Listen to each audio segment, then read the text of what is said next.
देवी, तुम तो बड़ी अजीब हो। धन संतान तो सभी चाहते हैं, पुत्र और लक्ष्मी तो पापी के घर भी होने चाहिए। अगर तुम्हारे पास अधिक धन है तो भूखों को भोजन दो, प्यासों के लिए प्याऊ बनवा दो, मुसाफिरों के लिए धर्मशालाएं खुलवाओ, और जो निर्धन व्यक्ति अपनी कुंवारी कन्याओं का विवाह नहीं कर सकते उनका विवाह करा दो। और ऐसे कई काम हैं जिनके करने से तुम्हारा यश लोक परलोक में फैलेगा। परंतु रानी पर उपदेश का कोई प्रभाव न पड़ा। वह बोली, महाराज, आप मुझे ना समझावें, मैं ऐसा धन नहीं चाहती जो हर जगह बांटती फिरूं। साधु ने कहा, यदि तुम्हारी यही इच्छा है तो तथास्तु। तुम एक काम करना, बृहस्पतिवार को घर लीपकर पीली मिट्टी से अपना सर धोकर स्नान करना, भट्टी चढ़ाकर कपड़े धोना। ऐसा करने से तुम्हारा सारा धन नष्ट हो जाएगा। इतना कहकर वह साधु महाराज वहां से अंतर्धान हो गए।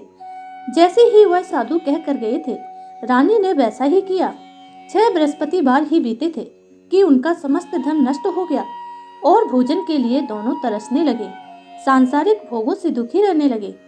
तब वह राजा रानी से कहने लगा कि तुम यहाँ पर रहो, मैं दूसरे देश में जाऊं, क्योंकि यहाँ पर मुझे सभी मनुष्य जानते हैं, इसीलिए कोई कार्य भी नहीं कर सकता, क्योंकि देश चोरी परदेश भी बराबर होता है। ऐसा कहकर राजा परदेश चला गया। वहां जंगल को जाता, लकड़ी काट कर लाता और शहर में बेचता। इस तरह से जीवन व्यतीत करने लगा। एक दिन दुखी होकर जंगल में एक पेड़ के नीचे आसन जमाकर बैठा हुआ था। वह अपनी दशा को देखकर बहुत व्याकुल होने लगा। बृहस्पतिवार का दिन था। एकाएक उसने देखा कि निर्जन वन में एक साधु महाराज प्रकट हुए। वह साधु के वेश में स्वयं बृहस्पतिवार देवता थे। लकड़हारे के सामने आकर बोले, हे लकड़हारे, तुम इस सुनसान जंगल में इस तरह से चिंता मग्न क्यों बैठे हो? लकड़हारे ने दोनों हाथ जोड़कर प्रणाम किया और उत्तर दिया, साधु महाराज, आप तो सब कुछ जानते हैं, मैं क्या कहूँ? यह कहकर रोने लगा और साधु जी को सारी आत्मकथा सुनाई। साधु जी ने कहा, तुम्हारी स्त्री ने बृहस्पतिवार के दिन वीर भगवान का निरादर किया है, जिसके कारण रुष्ट होकर तुम्हारी यह दशा कर दी है। अब तुम चिंता को दूर करके मेरे कहने पे चलो तो तुम्हारे सब कष्ट दूर हो जाएंगे और भगवान पहले से भी अधिक धन संपत्ति देंगे। तुम बृहस्पतिवार के दिन पाठ किया करो, 2 पैसे के चने मुनक्के मंगवा कर उनका प्रसाद बनाओ और शुद्ध जल से लोटे में शक्कर मिलाकर अमृत तैयार करो। कथा के पश्चात अपने सारे परिवार और सुनने वालों में अमृत व प्रसाद बांटकर आप स्वयं भी प्रसाद ग्रहण करो। ऐसा करने से भगवान तुम्हारी सभी मनोकामनाएं पूरी करेंगे। साधु के ऐसे वचन सुनकर लकड़हारा बोला, हे प्रभु, मुझे लकड़ी बेचकर इतना पैसा नहीं मिलता जिससे भोजन करने के उपरांत कुछ बचा सकूं। मैंने रात्रि में अपनी स्त्री को व्याकुल देखा है, मेरे पास कुछ भी नहीं जिससे उसकी खबर मंगा सकूं। साधु ने कहा, हे लकड़हारे, तुम किसी बात की चिंता मत करो। बृहस्पति के दिन रोजाना की तरह लकड़ियां लेकर शहर को जाओ। तुमको रोज से अधिक दुगना धन प्राप्त होगा, जिससे तुम भली भांति भोजन कर लोगे तथा बृहस्पति देव की पूजा का सामान भी आ जाएगा। इतना कहकर साधु महाराज अंतर्धान हो गए। धीरे धीरे समय व्यतीत होने पर भी वही बृहस्पतिवार का दिन आया। लकड़हारा जंगल से लकड़ी काटकर किसी भी शहर में बेचने को गया। उसे उस दिन और दिन से अधिक धन रुपया मिला। राजा ने चना गुड़ आदि लाकर गुरुवार का व्रत किया। उस दिन से उसके सभी क्लेश दूर हुए। परंतु जब दोबारा गुरुवार का दिन आया तो राजा बृहस्पतिवार का व्रत करना भूल गया। इस कारण बृहस्पति भगवान नाराज हो गए।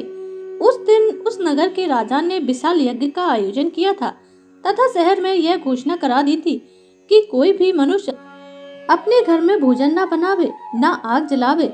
समस्त जनता मेरे यहाँ भोजन करने आए। इस आज्ञा को जो नहीं मानेगा उसको फांसी की सजा दी जाएगी। इस तरह की घोषणा संपूर्ण नगर में करवा दी गई।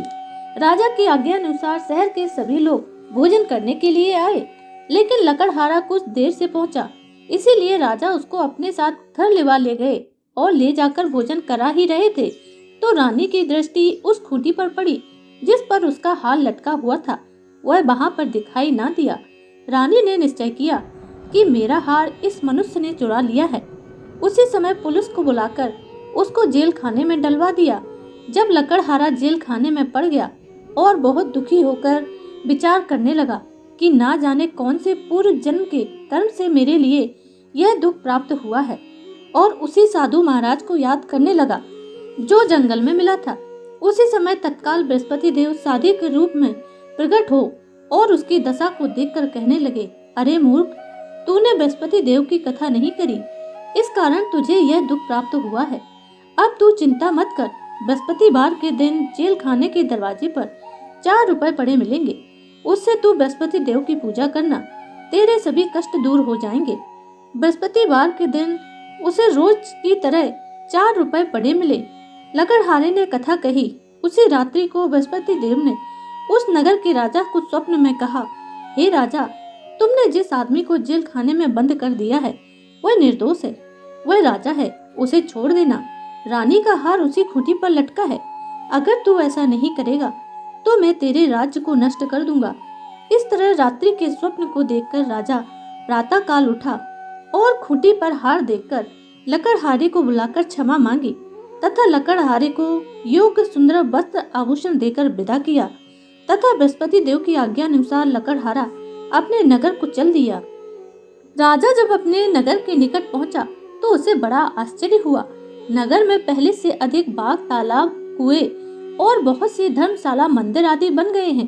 राजा ने पूछा, यह किसका बाग और धर्मशाला है? तब नगर के सब लोग कहने लगे कि यह सब रानी और बांदी के हैं। तो राजा को आश्चर्य हुआ और गुस्सा भी आया। जब रानी ने यह खबर सुनी कि राजा आ रहे हैं तो उसने बांदी से कहा कि हे दासी, देख राजा हमको कितनी बुरी हालत में छोड़कर गए थे। हमारी ऐसी हालत देखकर वह लौट न जाए, इसीलिए तू दरवाजे पर खड़ी हो जा। रानी की आज्ञा अनुसार दासी दरवाजे पर खड़ी हो गई। राजा आए तो बांदी उन्हें अपने साथ लिवा लाई। तब राजा ने क्रोध करके अपनी पत्नी से पूछा कि यह सब धन तुम्हें कैसे प्राप्त हुआ है? तब उन्होंने कहा कि हमें यह सब धन बृहस्पति देव के इस व्रत के प्रभाव से प्राप्त हुआ है। राजा ने निश्चय किया कि 7 रोज बाद तो सभी बृहस्पति देव का पूजन करते हैं, परंतु मैं रोजाना दिन में 3 बार कहानी कहा करूंगा तथा रोज व्रत किया करूंगा। अब हर समय राजा के दुपट्टे में चने की दाल बंधी रहती तथा दिन में 3 बार कहानी कहता। एक रोज राजा ने विचार किया कि चलो अपनी बहन के यहाँ हो आवे। इस तरह निश्चय कर राजा घोड़े पर सवार हो अपनी बहन के यहाँ को चलने लगा। मार्ग में उसने देखा कुछ आदमी एक मुर्दे को लिए जा रहे हैं। उन्हें रोककर राजा कहने लगा, अरे भाइयों, मेरी बृहस्पति देव की कहानी सुन लो। वे बोले, लो, हमारा तो आदमी मर गया है और इसको अपनी कथा की पड़ी है। परंतु कुछ आदमी बोले, अच्छा कहो, हम तुम्हारी कथा भी सुनेंगे। राजा ने दाल निकाली और जब कथा आधी हुई कि मुर्दा हिलने लग गया, और जब कथा समाप्त हुई तो वह मनुष्य राम राम कहकर उठ खड़ा हो गया। आगे मार्ग में उसे एक किसान खेत में हल चलाता मिला। राजा ने उसे देखा और उससे बोला, अरे भैया, तुम मेरी बृहस्पतिवार की कथा सुन लो। किसान बोला, जब तक मैं तेरी कथा सुनूंगा तब तक 4 हरैया खेत जोत लूंगा। जा अपनी कथा किसी और को सुनाना। इस तरह राजा आगे चलने लगा। राजा के हटते ही बैल पछाड़ खाकर गिर गए तथा उसके पेट में बड़ी जोर का दर्द होने लगा। उस समय उसकी माँ रोटी लेकर आई। उसने जब यह देखा तो अपने पुत्र से सब हाल पूछा और बेटे ने सभी हाल कह दिया। तो बुढ़िया दौड़ी दौड़ी उस घुड़सवार के पास गई और उससे बोली कि मैं तेरी कथा सुनूंगी, तू अपनी कथा मेरे खेत पर चलकर ही कहना। राजा ने बुढ़िया के खेत पर जाकर अपनी कथा कही, जिसके सुनते ही वह बैल उठ खड़े हुए तथा किसान के पेट का दर्द भी बंद हो गया। राजा अपनी बहन के घर पहुंचा। बहन ने भाई की खूब मेहमानी की। दूसरे रोज प्रातः काल राजा जागा तो वह देखने लगा कि सब लोग भोजन कर रहे हैं। राजा ने अपनी बहन से कहा कि ऐसा कोई मनुष्य नहीं है जिसने भोजन नहीं किया हो, मेरी बृहस्पतिवार की कथा सुन ले। बहन बोली, हे भैया, यह देश ऐसा ही है, पहले यहाँ लोग भोजन करते हैं, बाद में अन्य कोई कार्य करते हैं। अगर कोई पड़ोस में हो तो मैं देख आती हूँ। ऐसा कहकर वह देखने चली गई, लेकिन उसे ऐसा कोई व्यक्ति नहीं मिला जिसने भोजन ना किया हो। अंत में वह एक कुम्हार के घर गई जिसका लड़का बहुत दिनों से बीमार था। उसे मालूम हुआ कि उनके यहाँ 3 रोज से किसी ने भोजन नहीं किया है। रानी ने अपने भाई की कथा सुनने के लिए कुम्हार से कहा तो वह तैयार हो गया। राजा ने जाकर बृहस्पति बार की कथा कही, जिसे सुनकर उस कुम्हार का लड़का ठीक हो गया। अब तो राजा की बहन की यहाँ प्रशंसा होने लगी। एक रोज राजा ने अपनी बहन से कहा, हे बहन, हम अपने घर को जाएंगे, तुम भी तैयार हो जाओ। राजा की बहन ने अपनी सास से कहा। सास ने कहा, हाँ चली जा, परंतु अपने लड़कों को मत ले जाना, क्योंकि तेरे भाई के कोई औलाद नहीं है। बहन ने अपने भैया से कहा, हे भैया, मैं तो चलूंगी, कोई बालक नहीं जाएगा। राजा बोला, जब कोई बालक नहीं चलेगा तब तुम क्या करोगी? बड़े दुखी मन से राजा अपने नगर को लौट आया। राजा ने अपनी पत्नी से कहा, हम निर्वंशी राजा हैं, हमारा मोह देखने का भी धर्म नहीं है और कुछ भोजन आदि नहीं किया। रानी बोली, हे प्रभु, बृहस्पति देव ने हमें सब कुछ दिया है, तो औलाद भी अवश्य देंगे। उसी रात को बृहस्पति देव ने राजा को स्वप्न में कहा, हे राजा, उठ, सभी सोच त्याग दे, तेरी रानी गर्भ से है। राजा को जब यह बात सुनी तो बहुत खुशी हुई। 9वें महीने में उसकी रानी के गर्भ से एक सुंदर पुत्र पैदा हुआ। तब राजा बोला, हे रानी, स्त्री बिना भोजन के रह सकती है, बिना कहे नहीं रह सकती। जब मेरी बहन आए तो तुम उससे कुछ मत कहना। रानी ने सुनकर हाँ कर दिया। जब राजा की बहन ने यह शुभ समाचार सुना तो वह बहुत खुश हुई तथा बधाई लेकर अपने भाई के यहाँ आई। तभी रानी ने कहा, घोड़ा चढ़कर तो नहीं आई, गधा चढ़ी आई। राजा की बहन बोली, भाभी, मैं इस प्रकार ना कहती तो तुम्हें औलाद कैसे मिलती? बृहस्पति देव ऐसे ही हैं, जैसी जिसके मन में कामनाएं होती हैं, सभी को वह पूर्ण करते हैं। जो सद्भावना पूर्वक बृहस्पति बार का व्रत करता है एवं कथा पढ़ता है अथवा सुनता है और दूसरों को सुनाता है, बृहस्पति देव उसकी सभी मनोकामना पूर्ण करते हैं। भगवान बृहस्पति देव सदैव उसकी रक्षा करते हैं। संसार में सद्भावना पूर्वक जो भी बृहस्पति बार का सच्चे मन से पूजन करता है, उसकी सभी मनोकामनाएं पूर्ण होती हैं। जैसे सच्ची भावना से रानी और राजा ने उनकी कथा का गुणगान किया तो उनकी सभी इच्छाएं बृहस्पति देव ने पूरी की। इसीलिए पूर्ण कथा सुनने के बाद प्रसाद लेकर ही जाना चाहिए। हृदय से उनका मनन करते हुए जयकारा बोलना चाहिए। तो बोलिए बृहस्पति भगवान की जय। प्राचीन काल में एक ब्राह्मण था। वह बहुत निर्धन था, उसके कोई संतान नहीं थी। उसकी स्त्री बहुत मलिनता के साथ रहती थी। वह ना स्नान करती, ना ही किसी देवता का पूजन करती थी। इससे ब्राह्मण देवता बेचारे बहुत दुखी रहते थे। बेचारे बहुत कुछ अपनी पत्नी से कहते, किंतु उसका कुछ परिणाम नहीं निकलता। भगवान की कृपा से ब्राह्मण की स्त्री के कन्या रूपी रत्न पैदा हुआ। कन्या बड़ी होने पर प्रातः स्नान करके विष्णु भगवान का जाप व बृहस्पतिवार का व्रत करने लगी। अपने पूजन पाठ को समाप्त करके स्कूल जाती तो अपनी मुट्ठी में जौ भर के ले जाती और पाठशाला के मार्ग में डालती जाती। जब ये जौ स्वर्ण के हो जाते, लौटते समय उनको बीनकर घर को ले आती। एक दिन वह बालिका सूप में उस सोने की जौ को फटक कर साफ कर रही थी कि उसके पिता ने देख लिया और कहा, हे बेटी, सोने की जौ के लिए सोने का सूप भी होना चाहिए। दूसरे दिन बृहस्पति बार था। इस कन्या ने व्रत रखा और बृहस्पति देव से प्रार्थना करके कहा, मैंने आपकी पूजा सच्चे मन से की हो तो मेरे लिए सोने का सूप दे दो। बृहस्पति देव ने उसकी प्रार्थना स्वीकार कर ली। रोजाना की तरह वह कन्या जौ फैलाती हुई जाने लगी। जब लौटकर जौ बीन रही थी तो बृहस्पति देव की कृपा से सोने का सूप मिला। उसे वह घर ले आई और उसमें जौ साफ करने लगी, परंतु उसकी माँ का वही ढंग रहा। एक दिन की बात है, कन्या सोने के सूप में जौ को साफ कर रही थी। उस समय उस शहर का राजपुत्र वहां से होकर निकला। इस कन्या के रूप और कार्य को देखकर वह मोहित हो गया और अपने घर आकर भोजन तथा जल त्याग कर उदास होकर लेट गया।